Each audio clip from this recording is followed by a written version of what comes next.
guys, this is Starry from StarrySky Gaming, and welcome to this Rage Tank socket mod guide. Now this video is going to be going through what mods I'm using in my socket gear, like the red, yellow and blue, and also covering the tactical sockets as well, which is basically the white mods. So let's get started. Now for the tank sockets, the primary mod color is going to be blue. So what I'm going to do first of all is I'm going to have a look at the blue sockets, and then I'm going to go through the rest of them, because there's a few things done a little bit differently. So the back, hands, waist and feet are pure dominance and health. Now the reason why I've gone for dom and health 4 is to do with Rage Tank, and the higher dominance you have, then when you use your powers, the more dominance you have, the higher health bonus you get. Now with using dom and health 4, I still get a nice amount of dominance, but I also get a nice base health as well, because sometimes you're not always going to be buffed. So for me at the moment I have a nice high dominance amount, plus I still have a really good base HP for my tank. So that covers all the blue sockets, even the rings, which are both dom and health as well. So now I'm going to go to my head and my shoulders. Now for the head and shoulders, I'm just going to use dom and health again, because you get more from the benefits from dom and health than you actually do from the affinity of the armors. Both affinities from the armors are 68 HP. As you can see from the dom and health expert, I get 19 dominance and 95 HP. So for me, actually using the dom and health, not only do I get a nice high amount of dominance, I also still get more health than what the affinity of the armor would have given me in the first place. So overall, it's a win-win situation. The bonuses from these two just aren't worth it, so you might just go and stick dom and health expert in it, or whatever tier armor you're wearing. Also, for the legs, I've stuck dom and health as well, because as you can see by this socket affinity itself, it's another health affinity. So for me, sticking dom and health inside the leg socket, which is yellow, this base overall is just more worth it. More dom, more health. Now for the chest socket, in the first video I did of this one, I used resto health in the thing to get the socket affinity plus, you know, so forth. But after because this is what I like about my channel, I can talk to other subscribers, viewers and YouTubers, and you know, you can kind of compare what you're doing, and then, you know, at the end of all, you kind of see what they've used, and if you agree with it, you can change as well.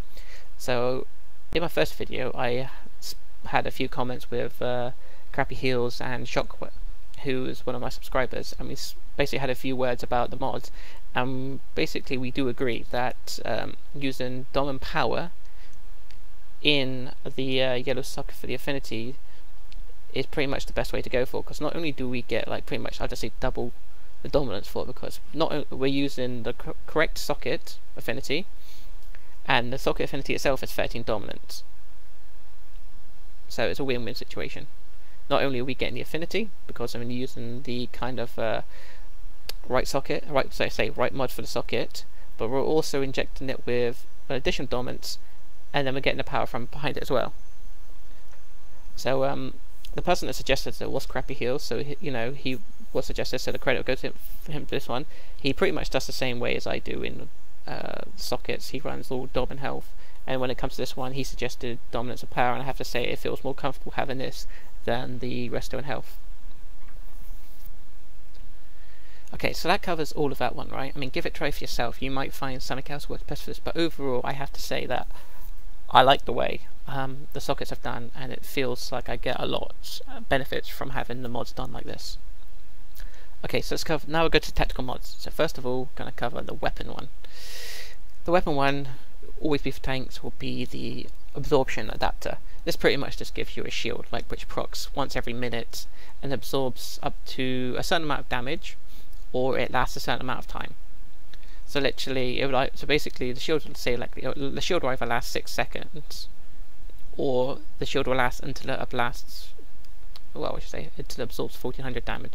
So pretty much, if you are going to get hit for like 2k, and you've then the shield procced, then immediately the shield will disappear because it's absorbed 1400% of the damage, and you only take 600 for it. which is very good. It's just a free shield. Now the most important of them all is fortified blocking. This basically will add, your block ability adds 7,400 defense and toughness. Blocking may also prevent up to 80% of incoming damage. This is just your most important tactical mod, because when you're blocking, more defense and reduces damage you take. So it's very important for tanks. Now for the back tactical mod, I'm using breakout protection. Pretty much just when I break out, I gain 700 defense and toughness for 4 seconds. Simply for breaking out, I've got 700 extra defense. More than worth it. And for the chest, I'm using quick healing. I pretty much just gain a 10% bonus of healing received. So it's always nice, a little bit of extra healing from the healers. It's more than worth it. Now for the feet, I'm using deadly block. Simply fact for that, as a tank you are going to be blocking every now and again, especially as a rage tank you don't have to block so much, but you still need to block every now and again, because you know if you're very good with the combat mechanics, you know when to block and such and such. So if you're good with the mechanics, you can block whenever they're like doing a weapon attack or you know, or lunging you. You can block, counter them, and you just deal some free damage to them. Simply, it's just a good mod.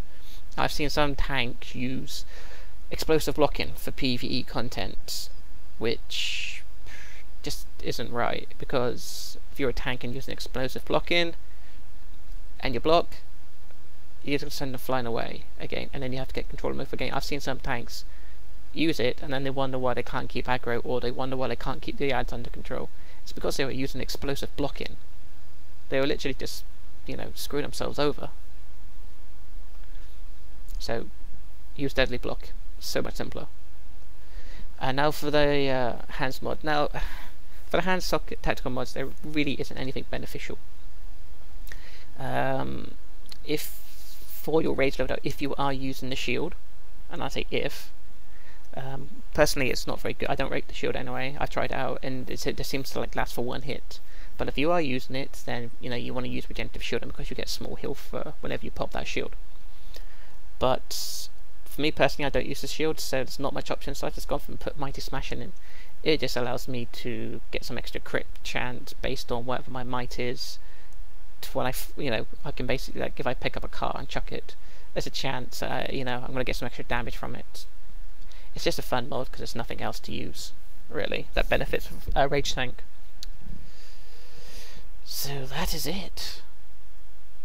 That is pretty much all the sockets, how I've done it, why I've done them for. I mean, if there's any questions, then please feel free to leave them in the comment section, or send me a private message and I'll answer them for you. If there's anything else, I mean, if you're using any different mods or anything, or there's any other advice you can give, always willing to listen to it. So thank you very much for watching this, and until next time, I'll see you then. Beware my power. Green Lantern's light!